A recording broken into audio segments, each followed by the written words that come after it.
Un satellite géostationnaire est un satellite géosynchrone avec la rotation de la Terre. Il y a des satellites sur des orbites basses, 300 km d'altitude, qui tournent en 1 heure environ.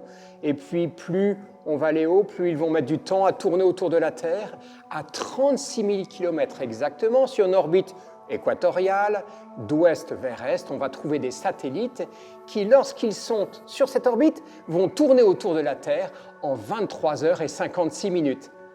C'est-à-dire qu'ils vont exactement tourner à la même vitesse que la Terre et rester au-dessus du même point. Ils sont stationnaires. Alors c'est une orbite très très intéressante.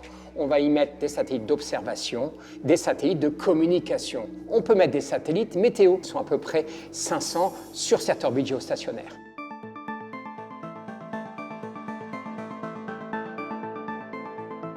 Une orbite géostationnaire, il n'y en a qu'une seule. Et donc il faut la gérer au mieux.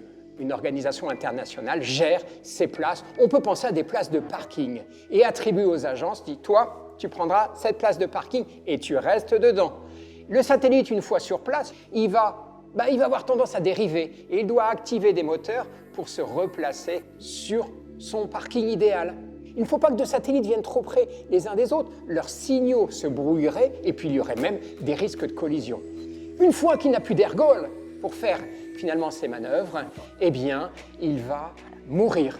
Alors on leur demande une petite poussée pour s'élever de 230 km sur une orbite qu'on appelle une orbite cimetière. Et ainsi, ils libèrent une place pour un nouveau satellite. Donc tu le vois, la gestion de l'orbite stationnaire est un des grands défis du spatial.